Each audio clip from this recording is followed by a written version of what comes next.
નમસ્કાર દોસ્તો, આજની વાર્તાનું કથાનક એ મહાભારતના પ્રસંગ ઉપર આધારિત છે અને મહાભારતનો આ પ્રસંગ કર્ણાટકના લોક સાહિત્યમાંથી લેવામાં આવ્યો છે.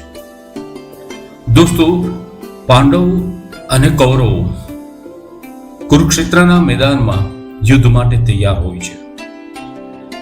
બંનેની સેનાની અંદર ઘણા બધા યોદ્ધા હોય છે, જેમાં પાંડવ સેનાની અંદર ચેકિતાન જે કેકે દેશના રાજવી હતા અને સાથે એમના રાજકુમાર ધૃષ્ટકેતુ એ ચેદી રાજ્યના અધિપતિ હતા અને કુંતીભોજ વગેરે યોદ્ધાઓ પાંડવ પક્ષે લડવા માટે તત્પર હતા.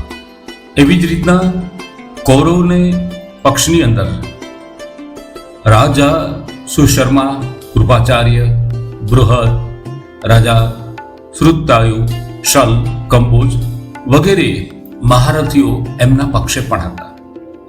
પરંતુ એક રાજા એવા હતા જે ન તો પાંડવ પક્ષે જોડાયા ન તો કૌરવ પક્ષે.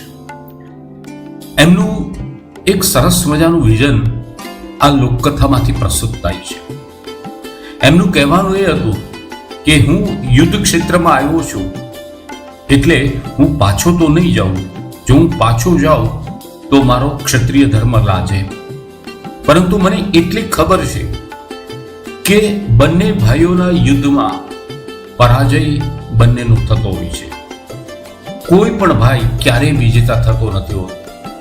અને આ ઉડીપીના નરેશનું આ કથન આજની દ્રષ્ટિએ પણ સાચું છે, આજના સમયે પણ સાચું છે. એટલે એણે બદલો માર્ગ સ્વીકાર્યો કૃષ્ણની અને સૌની સહમતિથી કે લાખોની સંખ્યામાં કૌરવો અને પાંડવોની સેના જ્યારે યુદ્ધ કરશે ત્યારે એમના માટે હું ભોજન તૈયાર કરી આપીશ. આ પ્રસ્તાવ તમામ યોદ્ધાના પ્રતિનિધિઓએ સ્વીકાર્યો અને કૃષ્ણએ પણ સહમતિ આપી.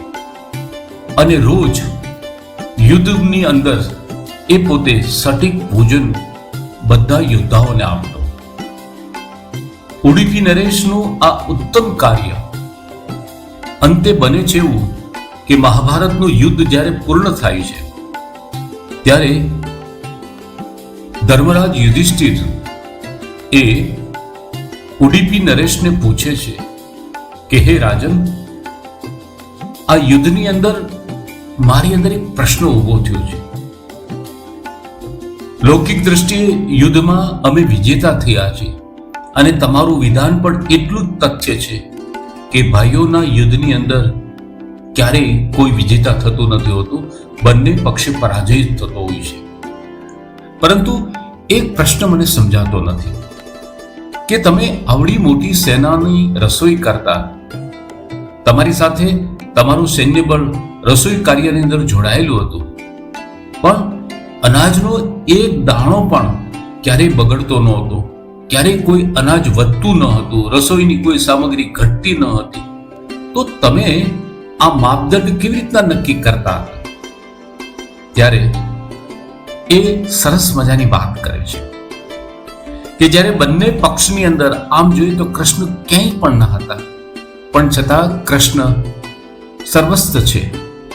એવી જ રીતના મારી ભોજન સામગ્રી એ સટીક બનતી, ક્યારેય ઘટતી નહીં અને ક્યારેય વધતી નહીં, એ કૃપા આ યોગેશ્વર કૃષ્ણની છે. એના કારણે મારે ક્યારેય પણ રસોઈમાં વધઘટ નહોતી થતી. એટલે ધર્મરાજ યુધિષ્ઠિર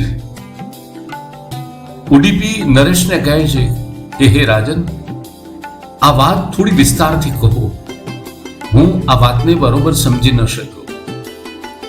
ત્યારે પ્રભુની કૃપા ઉડીપી નરેશ એની ઉપર એ કાળિયા ઠાકરની કૃપા હતી.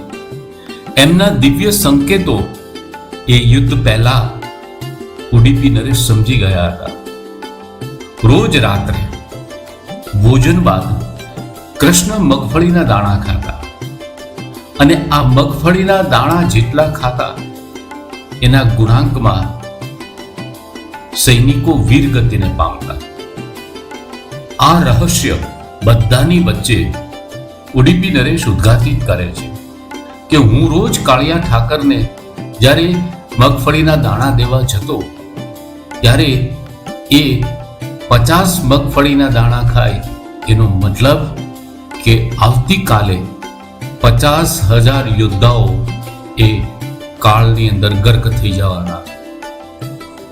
આ યશ, આ સિદ્ધિ કૃષ્ણના પ્રતાપે મારી પાસે આવી છે અને ભગવાન કૃષ્ણને એ વંદન કરે છે. અને આમે જ્યારે અર્જુને કુરુક્ષેત્રના મેદાનમાં હથિયારો નીચે મૂકી દીધા હતા ત્યારે કૃષ્ણએ પોતાના વિરાટ સ્વરૂપથી એ અર્જુનને સમજાવ્યું હતું કે તું તો ફક્ત નિમિત્ત છો, હું કાળનો પણ કાળ છું. તું જેને હણી રહ્યો છો એ ફક્ત નિમિત્ત માત્ર છો, બાકી આ બધા મૃત્યુ પામેલા જ છે.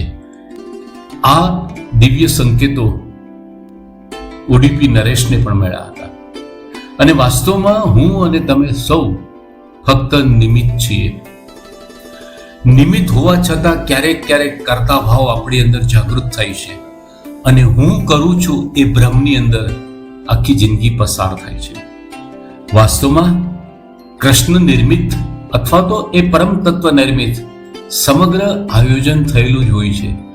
આપણે તો ફક્ત આપણો રોલ નિભાવવાનો હોય છે, એ પણ ઈશ્વરીય તત્વો ઉપર પૂર્ણ શ્રદ્ધા અને નિષ્ઠાથી આપણું કર્તવ્ય આપણે કરવાનું હોય છે.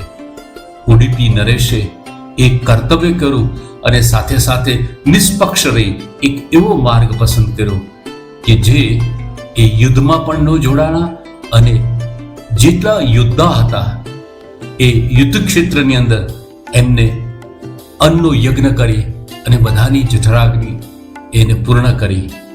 આ કર્ણાટકની લોકકથા બહુ ઓછી જાણીતી છે, પરંતુ મહાભારતના પ્રસંગ સાથે આ લોકવાયકાની રીતે જોડાયેલી છે.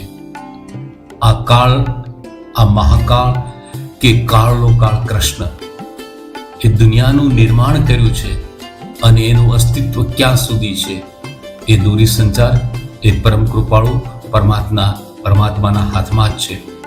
આપણે ઘણી નાહકની ચિંતા કરી અને આપણો રથનો સારથી, જીવનના રથનો સારથી કૃષ્ણને નથી બનાવતા અને એની દોર આપણા હાથમાં રાખીએ છીએ. એટલે તો આપણે ઘણીવાર આપણી જ દોરીની અંદર આપણે અટવાતા હોઈએ છીએ. ઉડીપી નરેશ નિષ્કામ ભક્તિનું એક ઉત્તમ ઉદાહરણ છે.